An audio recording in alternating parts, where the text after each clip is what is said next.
All right, welcome to our second feature match here, week one, next generation league. So we got two, new players to our server. Ethan, I believe this is his first league, and Jeff, I think his second league. So looking forward to see what they're all about.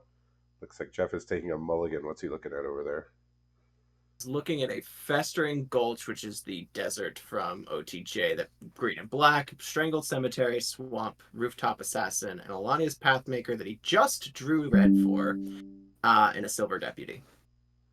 Okay, so I'll have some stuff to do. You did mention some of the cards that Ethan has access to in his powerful, potentially powerful deck here.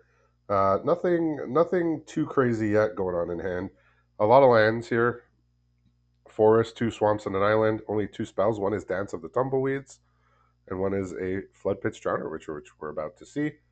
Um, Another land off the top here. So you were hyping up that he has some powerful stuff, but if all he draws are lands, we won't be seeing too much of that. But hopefully he can I draw out mean, of this. I don't think you can cast Dance of the Tumbleweeds here to get a land. it should be able to. It should be three No, to get but a land. like I don't think like I think because you have so many lands in hand, you just need to save it for the Oh make a yes, for the creature. actual Oh, but token. you can absolutely cast it, which you did. But uh, I just feel like with four lands in hand, you can't turn your only other spell into a land. So Jeff, the draw for turn was a Velahart bike. Looking at probably resolving this Alania's pathmaker if nothing else comes from Ethan. I mean, that'll do. I mean, we got four lands in hand here. Looking at the record here, Ethan starts. He started off at 1 and 3, so he's got a few packs already uh, in his pool, and Jeff's at 2 and 1. So Uh, yeah, does have an early winter if Ethan does manage to resolve any sort of threat that he's worried about. is that one an instant? That one is the instant Okay, speed from yeah. Bloomburrow, exile a creature. Or you could have an opponent exile their own enchantment. I Yes. believe not targeted enchantment removal, but all right. So removal off the top. That's pretty nice. It is.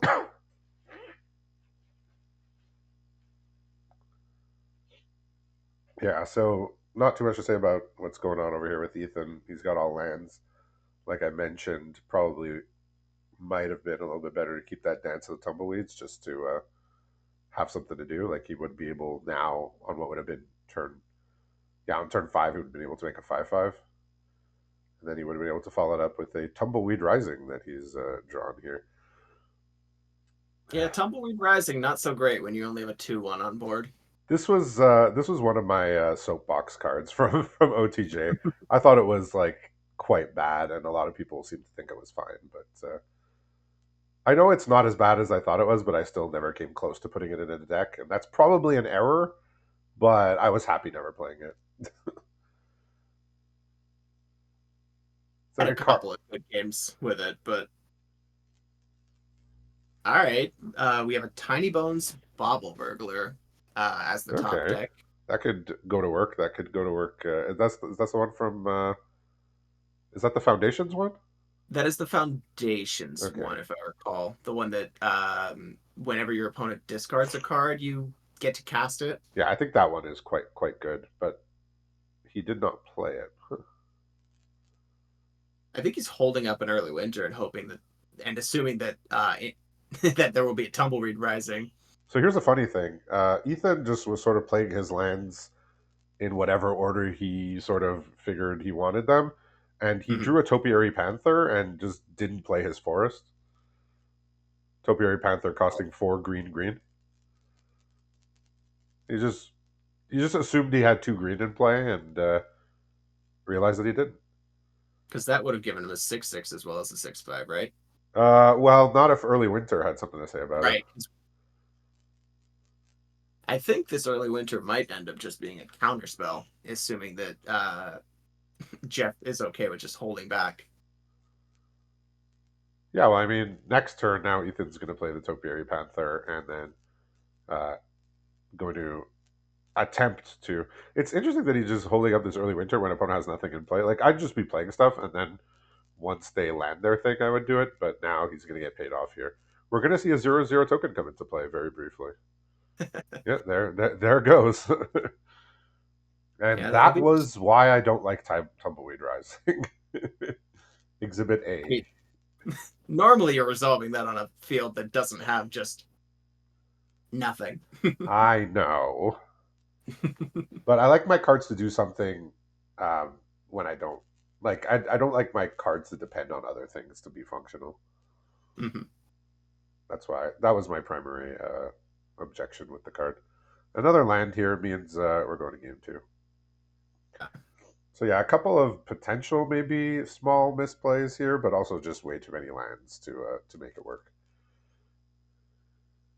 So it looks like Jeff is on a Jund build. Two explosive derailments, another Krenko, Rakdos joins up, Cactus Sure Shot, and Ovaya, which we saw the last game. Okay. Yeah, we got a Sultai deck here. He's playing 7/7/7, two duels, and a Mirage Mesa. So just straight straight down the middle, three colors, no splash. Just putting all the powerful cards in and hoping the mana works out. And I mean, obviously, it was an error to not play the Forest in order to play the Topiary Panther, but it would have got early wintered anyway. So um, I mean that doesn't make up for it, but you know he wasn't getting a 6/6 token anyway. Jeff is looking at a perfectly keepable hand here. Explosive derailment, turn inside out. A Bristlepack Sentry, which should be hitting the battlefield shortly. Yeah. Cactus Sure Shot, and a Rooftop Assassin that currently can't be played. Okay, just he doesn't have a swamp. Is that it? Yep, missing a swamp. All right. Well, Ethan's gonna make sure he's got all his colors here. So he could play this Daggerfang duo here, which is the it mills two cards, I believe, when it comes in. Instead, he's playing the Mm, Clifftop Lookout and grabbing a land. He's got a Vampire Soul Caller in hand. That's the one from Foundations. You get back a creature from your graveyard. When it comes in, it's a 3/2 flyer. They can't block. He's got a Lazav. It's the one from OTJ. And okay. Sky Serpent Seeker off the top. So some pretty decent plays here. And he's going to get back his Panther, which could be played next turn. So In this position, do you get back the Panther, or do you exile with Lazav with the intent that you uh, swing in with a 6/5 next turn? I think I'm happy just using all my mana doing this. Mm-hmm. I don't like that my 5 drop gets killed for 2 mana, but I do like getting back a Panther here. Yeah, I mean the 6/5 on this board is going to be relatively strong. And He's going to resolve Lazav, Cactus Sure Shot. this Lazav does need to commit a crime in order to exile something. Oh, is it on crime and not enter? Okay. Yeah, no, it's not the one from. I think the one from NKM. You just need to attack with it, I believe. Yeah, so it'll create a clue, and then when you stack the Yeah, clue, it no, this becomes. is the Lazav Familiar Stranger, the 3 drop from OTJ. We're Gotcha. slap a cowboy hat on him, and he's now an OTJ. We got Bonnie Paul off the top here, though not castable just yet. He could cycle his Panther again to get another island, or he could just activate this Sky Serpent Seeker. That's a tongue twister there. I think I'd be And more incentivized to activate that Sky Serpent Seeker. yeah, and then we're gonna have a large creature and another large creature coming in at once. It's like Tumbleweed Rising, but without having to play an extra card. Just get two Draw for gigantic turn was creatures. a Draw for turn was a campus guide, so he Okay. will be able to get the swamp that he needs for the Rooftop Assassin. Does he have a Um, removal yet for anything going on here? it's got an explosive derailment, That's a little too and small for for Bonnie. Just a little and then small. potentially a turn inside out, but Okay. it's nothing that's gonna deal with a Bonnie Paul. Yeah, well, nothing really does deal with it cleanly. It's gonna be an uphill battle, is what we're saying. Looks like he might just do the turn inside out here. Is that what he's thinking about? He's thinking about it, but I think he may just let it trade. No, he's he's hovering between it. Okay. I mean, this is gonna happen. I don't think Ethan's very upset about this. Somehow did not get the island here, but he can if he wants his money, Paul, he can have it because he can cycle for the island. So the face down card is a Cactarantula. Okay, that's large. That's 6/5 Yeah, from OTJ that draws a card on target. yeah, that's a large one. Right, island off the top here, so all is well. Yeah, it's just a Yeah. 6/5 and a 9/9. Like, don't worry about it. It's just here.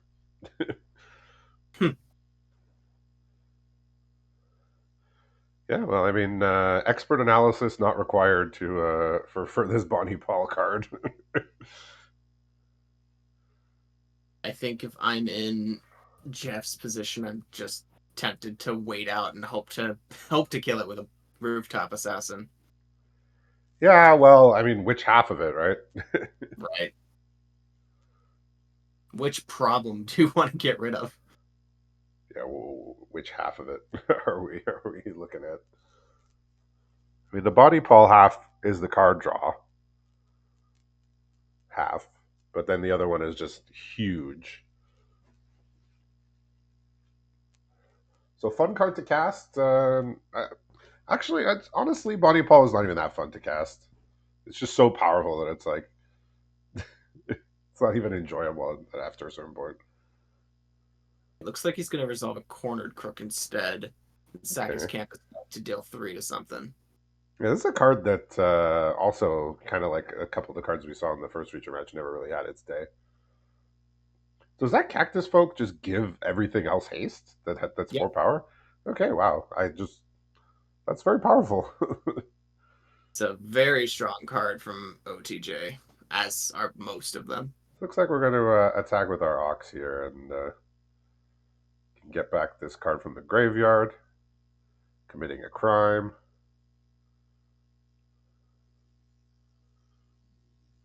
That's neat. He's got to bring back his land and commit a crime. Now this 10/10, he's just going to take it. We got a Glide Dive duo in hand, which is going to deal a couple points of extra points of damage. That's the 5 mana 3/3 flyer that you gain 2 and they lose 2. Actos joins up as the top deck. That is the reanimation spell, if I recall correctly. That rare from OTJ. Yeah, yeah. It brings something back and then it deals damage. I think when the legendary something about legends.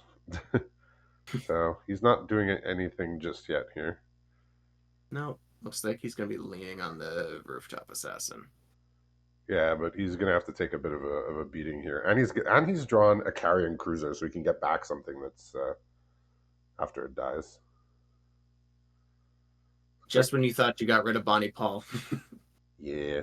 Well, I mean that was OTJ the format, right? Just oh they killed my Bonnie Paul's dead. Oh, okay, I'll play Rutstein, get it back. Okay, I'll play Badlands Revival, get it back. Okay, just keep getting it back. With the nerfed OTJ Back packs, for you're not more. getting Oh, Badlands.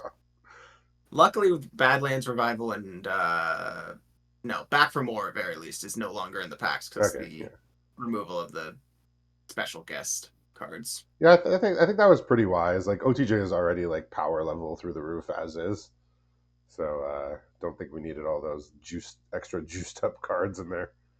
Mm-hmm. So looks like Jeff's going to be going to 1 here, and we're probably just going to run straight into another Bonnie Paul. Yeah, I mean Carrion Cruiser, get it back, play it next turn. I guess maybe not play it. I mean, the Ox is legendary, right? Yep. Okay. All right. Yeah. Jeff is just his start was just a little too slow, and Ethan had he showed some of his more explosive cards here, particularly the Bonnie Paul more than anything.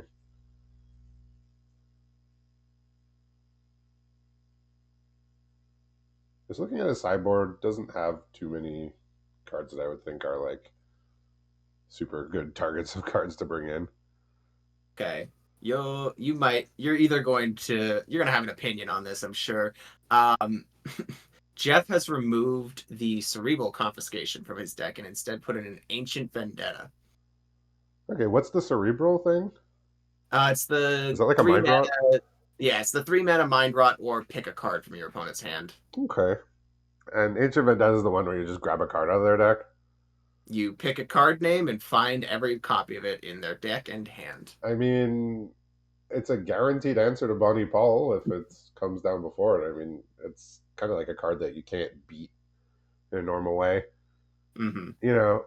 I guess this is like the time when you can bring it in. I mean, a mind rod is pretty small game, uh, so I would say I think it's defensible. I mean, it's he's racking his brain. How do I actually fight that card? And if the answer is I can't, then if there's one thing he could bring in to fight it, so be it. Yep. So So what's the hand looking like here? we got a They Went This Way, which is about to resolve. Okay. We got an Explosive Derailment, Beastkin Ranger, and Ovia, and then the Early Winter that we saw the first game. Okay, so we don't have another land here. Okay, we just drew a land, Mirage Mesa, but he's got a bunch of good stuff in hand. He's got a murder. He's got a corrupted conviction, Proft's eidetic memory, Sky Serpent Seeker, which he's casting, Sugarcoat, and Aloe Alchemist. So a bunch of stuff to do here. Proft's eidetic memory could be interesting. He doesn't. He does have corrupted conviction to draw cards, but otherwise doesn't have any extra draw just yet. Yep. Looks like Jeff is planning on firing off this Explosive Derailment. I would be perfectly happy getting rid of this Sky Seeker Serpent Yeah, before it becomes a problem. yeah, that's like one of those exhaust creatures, especially just coming off Ether Drift. That like when I saw, I would try and kill before they could exhaust it. Like I was highly incentivized. Like a lot of the creatures, they just like get counters when they exhaust, so it's like you you don't have to remove it right away. But that one Mhm. and the Scurryfoot, that was another one that whenever I see it, I'm just like, can I please kill it now? Oh, he's drawn Bonnie Paul off the top here, so Ancient Vendetta needs to show up now. We'll say. He is at least a turn off of casting it, right? If he draws a land, untapped land, he gets to play it next turn. He does Wow. have the Hard Bristle Bandit here. Hmm. It will run into an early winter, but you're still dealing with the token afterwards. Yeah, you're still getting a massive. You're still at a massive advantage after casting it. Okay. We've got a Bashful Beastie as the draw. I mean, solid card. Very, It very was a solid. solid card in DSK, and definitely, I mean, it plays well on this board. Yeah, I mean, I think the card still pulls its weight. Mhm.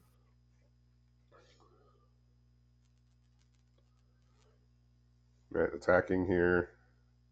Does he have a trick, or is he just He is just bluffing. okay? Well, I mean, he could activate the Blood Hustler. Right. That's the quote unquote trick, but it would take his whole turn. I think if I'm Ethan, I'm kind of okay to block because I don't care about this 4/3 cactus guy that much.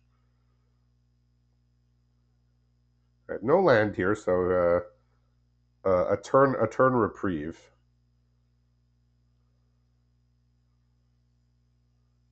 Looks like he's gonna sugarcoat. So that's the aura that just turns it into a food token. Well, not a token, but you know what I mean. Loses all abilities, becomes a food.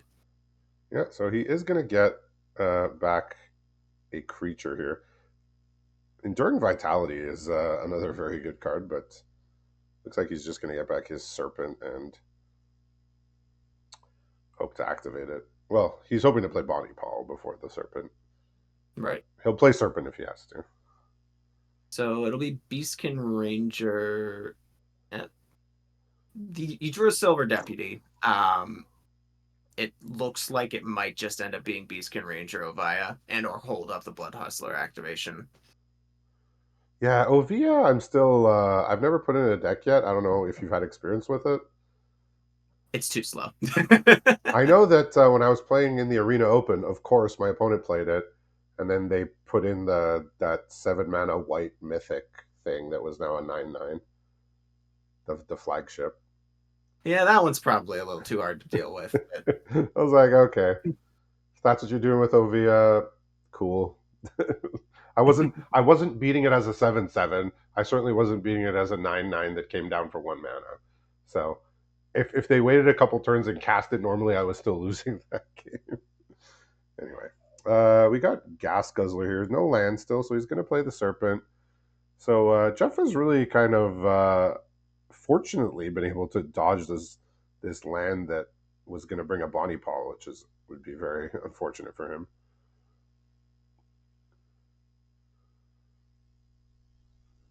So Jeff is probably hoping, please no Bonnie, and in this case, he's Bonnie's already in hand, so he's probably, if he knew, he would just be saying please no land.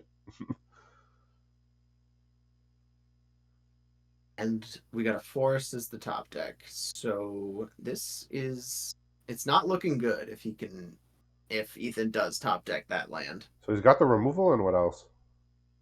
Just the Ovia. Okay, the you said he had the removal, right?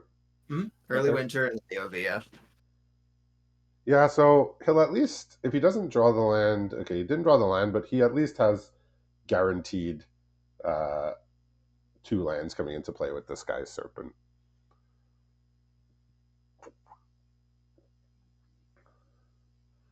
So he's just going to activate his Sky Serpent this turn. I think it's too important. Swings in, hits for probably 5 because I don't think I'd be chumping in Jeff's place. Yeah, I don't know if Ethan's is like, he doesn't have to activate this Sky Serpent. He has like a murder in hand, but Mm-hmm. he just says, "Let me activate it. It's an extra damage. I get my lands next turn. I can Bonnie whatever they do in the meantime." Ethan can't be too afraid of whatever Jeff has. He hasn't played anything for a couple turns. It's like super scary. Okay, he's looking to fire off. He's hovering over early winter, which I guess he would be targeting the Sky Serpent. Yeah, he could do that. It would be a crime, so it would grow his Blood Hustler. Blood Hustler is the once per turn limit on it, right? So he couldn't buff it to a 4/4. I believe so. Yeah, I believe it was. Otherwise, it would get a little crazy for especially for an uncommon. I think there was just a rare that did it. Uh, I think I was many times right Yes, with that view. Fat Bear. Yeah. Okay. Looks like he is going to fire off the early winter. So what's funny is that in theory, he could try and remove the sugar coat by making the opponent exile enchantment, but he has the prophesitic memory he could do instead.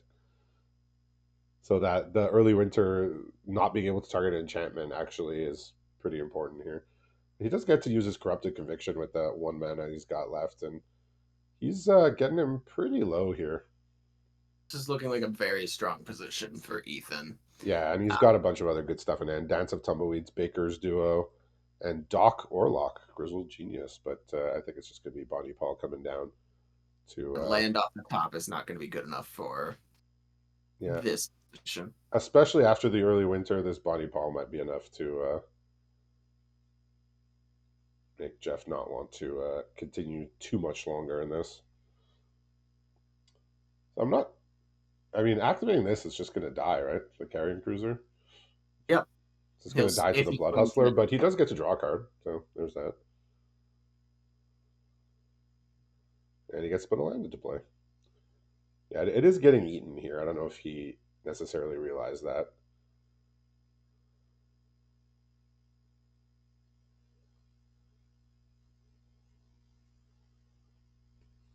Yeah, so he does not have max speed, so he can't use the gas guzzler there. And there's a hard evidence for good measure, or as I like to call it, Craben Inspector. hmm. So with the forest top deck, I don't know that there's a solid out for Jeff. There's a meteor golem in the deck that he could draw and Yeah, he has 3 life also extra, mhm. but now the risky shortcut is going to deny him 2 life here, so he's got less to work with. And yeah, That not also not looking not looking great here. Just this Bonnie Paul coming down right after the early winter. See, Bonnie Paul knows not to clear land during the winter, so flavor wise, it makes sense. You wouldn't go out and clear land in the winter. of course, of course. Looks like he's thinking about just murdering this blood hustler and going for a nice big attack. And that's going to be a forced chump from There's nothing in hand, both right? creatures. No, just Mm. forced. All right. Well, we see the power of Bonnie Paul here. Yeah, so he has to basically, and now he gets It'll to be a put three forced double counters chump. on this gas guzzler because of all the cards he's drawn this turn. Okay. Yeah, so it's double chump. Not looking not looking hot here.